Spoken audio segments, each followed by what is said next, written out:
Hello students, आज के इस वीडियो में हम पढ़ने वाले हैं एक बहुत ही अच्छी शॉर्ट स्टोरी द लेमेंट, जिसको लिखा है एंटोन चेखव ने। ये शॉर्ट स्टोरी बहुत ही अच्छी है और इसमें एक बूढ़े कैब ड्राइवर का पूरा शोक यानी उसके गम को दिखाया गया है। इस स्टोरी में जो बूढ़ा व्यक्ति है वो एक कैब ड्राइवर है और बहुत गरीब है और उसके दिल में बहुत सारे दर्द हैं। इस भीड़ भरी दुनिया में वो ऐसे व्यक्ति की तलाश करता है जिसको वो अपना दर्द बता सके और वो व्यक्ति उसके दर्द को समझ सके, मगर इस भीड़ भरी दुनिया में उसे कोई भी इंसान ऐसा नहीं मिलता है जो रुककर उसकी 5 मिनट बात सुन सके और उसके दर्द को बांट सके। तो उसी बूढ़े व्यक्ति के पूरे दर्द को इस स्टोरी में दिखाया गया है और स्टोरी का जो पूरा सेंट्रल पॉइंट है उसका दर्द है जो वो किसी को बताना चाहता है लेकिन सुनता कोई नहीं। तो आइए इस स्टोरी को पढ़ते हैं और बहुत अच्छे से समझते हैं। देखिए, शाम का वक्त था और मोटी मोटी बर्फ धीरे धीरे पड़ रही थी। गलियों में लालटेन जल रही थी और उन पर बर्फ की मोटी मोटी लेयर जमी हुई थी। छत पर बर्फ की लेयर जमी हुई थी, घोड़ों की पीठ पर और लोगों के शोल्डर पर, लोगों के हेड्स पर, लोगों के ऊपर हल्की हल्की बर्फ पड़ रही थी। ये रशिया है दोस्तों और यहाँ पर हमेशा बर्फ पड़ता रहता है क्योंकि ये बहुत ठंडा इलाका है। एक कैब ड्राइवर है जिसका नाम है आयोना। वो घोड़ा गाड़ी चलाता है। वह बर्फ से एकदम ढक गया है और वो बर्फ से एकदम सफ़ेद हो गया है। देखने में एकदम भूत की तरह लग रहा है। वो इतना झुका हुआ है जितना एक ह्यूमन बॉडी अपने आप को ज़्यादा से ज़्यादा झुका सकती है और वो एक बॉक्स पर बैठा हुआ है। उस पर बर्फ़ गिरती जा रही है लेकिन वो बिल्कुल भी हिल डुल नहीं रहा है। ऐसा लग रहा है कि वो अपने ऊपर से बर्फ़ को हटाना ज़रूरी नहीं समझता। आयोना का एक घोड़ा भी है। वह भी बर्फ़ से एकदम सफ़ेद हुआ है और घोड़ा भी बिना हिले डुले एकदम धीरे से खड़ा है। ऐसा लग रहा था कि दोनों किसी गहरी सोच में डूबे हुए हैं। आयोना और उसका घोड़ा दोनों लंबे टाइम तक अपनी जगह से बिल्कुल भी नहीं हिले और शाम का वक्त हो जाता है। इन गलियों की वाइट लाइट सूरज की जगह लेने लगी थी। गलियों का शोर अचानक से बढ़ने लगा। तभी एक आदमी आकर चिल्लाकर आयोना से कहता है, कैपी। आयोना से उस आदमी ने पूछा, वाइबर्ग वे चलोगे क्या? वह आदमी एक ऑफिसर था जो कि देखिए, आयोना एक कैब ड्राइवर है, घोड़ा गाड़ी चलाता है, तो एक ऑफिसर आकर आयोना से पूछता है, वाइबर्ग वे चलोगे क्या? तो आयोना कूद कर खड़ा होता है। उसने बर्फ से ढकी पलकों से उस ऑफिसर की तरफ देखा जो उसके सामने खड़ा था। ओवरकोट पहने व अपने सर पर टोपी पहन रखी थी। ऑफिसर पूछता है, वाइबर्ग वे चलोगे क्या? तुम सो रहे थे क्या? वो ऑफिसर आयोना से पूछता है। फिर से दोबारा वो ऑफिसर आयोना से कहता है, वाइबर्ग वे चलोगे क्या? तो आयोना ने अपना सिर हिलाकर हाँ भरी और अपने घोड़े की लगाम उठाई। लगाम उठाने से घोड़े की सर और गर्दन जो बर्फ़ से ढकी हुई थी वह सरक कर पूरा बर्फ़ नीचे गिर जाता है और ऑफिसर एक लंबी सांस भरते हुए सीट पर बैठ जाता है। अब आयोना अपने घोड़े को चलने के लिए मुंह से आवाज़ निकालता है। घोड़े ने भी हंस की तरह अपनी गर्दन बाहर निकाली और अपने पैरों को सीधा किया। अब आयोना को आदत थी, वह चाबुक मारता था, हल्की सी चोट मारता था अपने घोड़े को। वैसे तो इसकी कोई ज़रूरत नहीं थी, तब भी वह मारता था ताकि घोड़ा चलता रहे। तो घोड़ा भी चल दिया। अब उसको मालूम नहीं था कि जाना कहाँ है। जहाँ उसका मालिक लेकर जाए वो चला जाए। जैसे जैसे आयोना अपनी गाड़ी को चला रहा था, ऑफिसर ने कहा, सीधे चलना। क्या तुम्हें गाड़ी चलाना नहीं आता? राइट साइड रखो ना अपने घोड़े की। तभी सामने से एक आदमी निकला अपनी प्राइवेट गाड़ी पर से। आयोना की तरफ देखते हुए ऑफिसर ने मजाक उड़ाते हुए कहा, कैसे लूचे लफंगे लोग हैं यहाँ पर। आयोना ने पीछे मुड़कर ऑफिसर की तरफ देखा। आयोना अपने होठों को हिलाने लगा जैसे वह ऑफिसर से कुछ कहना चाहता हो, लेकिन वह बोल नहीं पा रहा था। ऑफिसर ने खुद से पूछा, क्या हुआ है? तब आयोना ने मुश्किल से थोड़ा सा हल्के से स्माइल करते हुए बोला कि मेरा बेटा इसी हफ्ते मर गया। उसकी आवाज़ में एक दर्द था। अच्छा कैसे उसकी डेथ हुई, ऑफिसर ने आयोना से पूछा। यह सुनते ही आयोना ने अपनी पूरी बॉडी पीछे की तरफ घुमा ली और बोला, पता नहीं, लोग कह रहे थे कि बहुत तेज़ बुखार था, 3 दिन तक वह हॉस्पिटल में था और अचानक से वो गुजर गया। आगे देखो आगे, ऑफिसर ने उससे आगे देखने को कहा। सामने से एक आवाज़ आई जिसकी गाड़ी में शायद वो लड़ने वाला था। वो कहता है, पागल हो क्या, आंखों का इस्तेमाल करो, अभी मर जाते। और ऑफिसर उससे बोल रहा था कि जल्दी चलाओ वरना हम कल तक तो पहुंच ही नहीं पाएंगे। अब उसने अपनी गर्दन आगे की तरफ घुमा ली और घोड़े को चाबुक मार रहा था, लेकिन बार बार वह पीछे मुड़कर देखता रहा ऑफिसर की तरफ, क्योंकि वो ऑफिसर से कुछ कहना चाह रहा था। लेकिन उस ऑफिसर ने पता है क्या किया, उसने अपनी आंखें बंद कर ली। ऑफिसर ने बार बार इधर उधर देखना शुरू कर दिया और वो ऐसे शो कर रहा था जैसे वो आयोना की बातों को सुनने में इंटरेस्टेड नहीं है। फिर वह वायबर्ग वे पहुंच गए और ऑफिसर को वो उतारता है। वहां पर जाकर वह फिर से अपनी सीट पर बैठ जाता है और अब वह फिर से एकदम मोशनलेस अकेला हो गया। बर्फ उस पर गिर रही थी और वो 1 घंटे तक बैठा रहा। लगभग 1 घंटे बाद फुटपाथ से रबड़ के जूतों की चूं चूं करने की आवाज़ आती है। 3 लोग आपस में झगड़ते हुए उधर से आ रहे थे। 3 लड़के थे, उनमें से 2 लड़के लंबे थे और एक छोटा सा था जिसकी हाइट कम थी, और छोटे वाले जिसकी हाइट कम थी उसका कुबड़ निकला हुआ था। वह चिल्लाकर आयोना से पूछता है, कैबी, पुलिस ब्रिज जाना है, ले चलोगे क्या?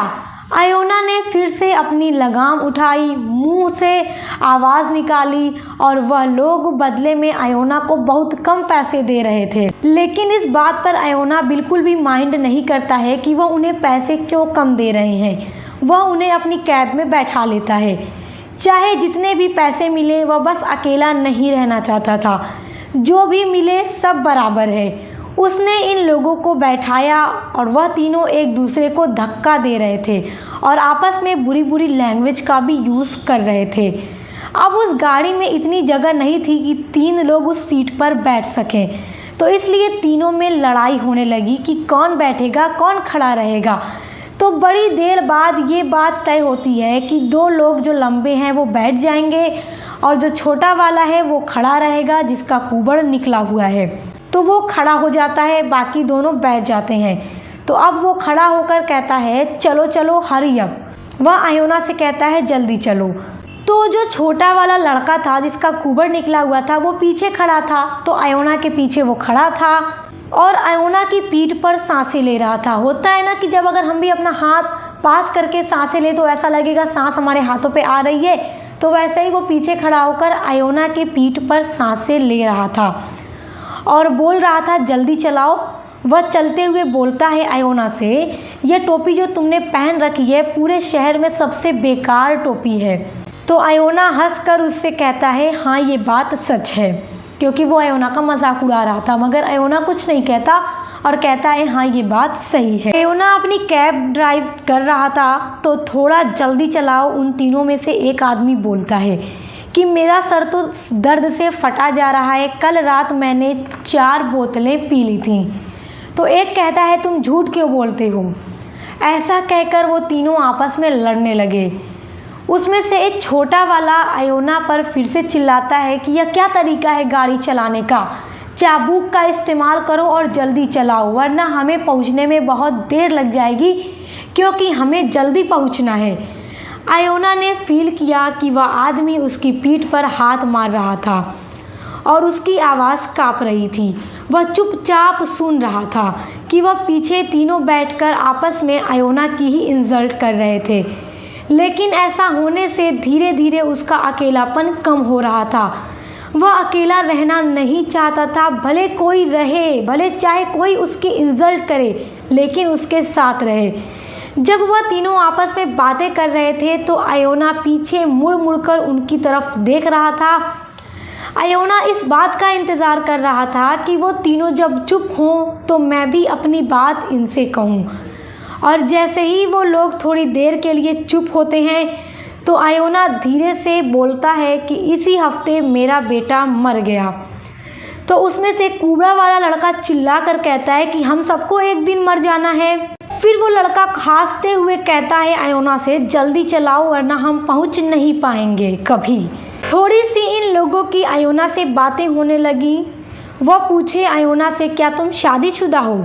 फिर वह हंसकर बोलता है आयोना कि हाँ, मेरी वाइफ है और मेरा बेटा भी था जो इसी हफ्ते गुजर गया, और देखो मैं ज़िंदा हूँ। देखो कितनी अजीब बात है ना, मौत भी गलत दरवाजे को खटखटाती है।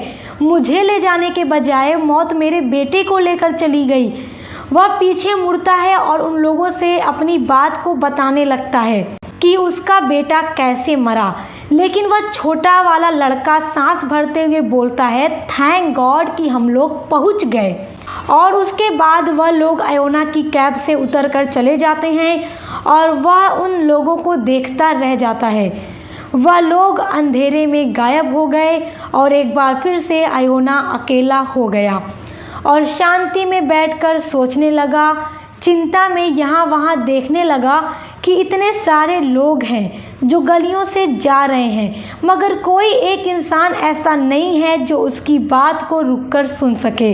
लोग तो उसे नोटिस भी नहीं कर रहे थे। उसे लग रहा था उस वक्त आयोना के दिल में इतना दुख था कि मानो उसका दिल है जो वो दर्द से फट जाएगा और पूरा दर्द बाहर निकल आएगा, पूरी अर्थ उसे ओवरफ्लो हो जाएगी।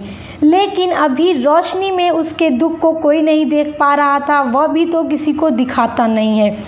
तभी एक कूली टाइप का आदमी आयोना को देखता है, शायद यह इससे बात करने में इंटरेस्टेड है। वह जाकर उससे पूछता है कि टाइम क्या हुआ है दोस्त? तो वह बोलता है कि 9 बज गए। लेकिन वह भी बोलता है कि तुम यहाँ क्यों खड़े हो, यहाँ से जाओ, ये कोई खड़े होने की जगह नहीं है। तो आयोना वहाँ से आगे बढ़ने लगा और सोचने लगा, बेकार है यहाँ पर किसी से भी हेल्प मांगना और उम्मीद रखना। लगभग आधे 1 घंटे में वह बैठा इसी तरह देखता रहा। आज ज़्यादा कमाई भी नहीं हुई। आयोना ये बात सोचने लगा और आयोना ये सोचता है कि आज घोड़े को क्या खिलाऊंगा। तभी उसको एक यंग कैब ड्राइवर दिखता है। वह आदमी उठा। उस आदमी ने जाकर उससे पूछा, पानी पियोगे? अब यह सोचता है कि शायद यह आदमी मेरी बात सुन सकता है, तो यह उसको अपनी कहानी सुनाने लगा कि अच्छा सुनो, पता है मेरा बेटा इसी हफ्ते गुजर गया हॉस्पिटल में। बड़ी लंबी कहानी है। आयोना देखता है कि उसके वर्ड्स के क्या इफ़ेक्ट हो रहे हैं उस आदमी पर, तो वह सुनता गया। लेकिन वह आदमी लेटा लेटा सो गया। अब आयोना ने गहरी सांस ली और उसके दिल से बस एक ही बात निकली, जैसे जवान आदमी को पीने की तलब होती है, वैसे ही बूढ़े आदमी को अपनी लाइफ में बात करने के लिए किसी इंसान की ज़रूरत होती है। 1 हफ्ता होने को आया था उसके बेटे को गुजरे हुए, लेकिन अभी तक उसने प्रॉपर तरीके से अपने बेटे की मौत की वजह किसी को बता नहीं पाई। वह किसी न किसी को अपना दर्द बताना तो चाहता था कि उसका बेटा कैसे बीमार हुआ, कैसे उसने हॉस्पिटल का सफ़र किया और कैसे वह बिना कुछ कहे ही मर गया, उसकी बीवी कैसे गांव में रह गई।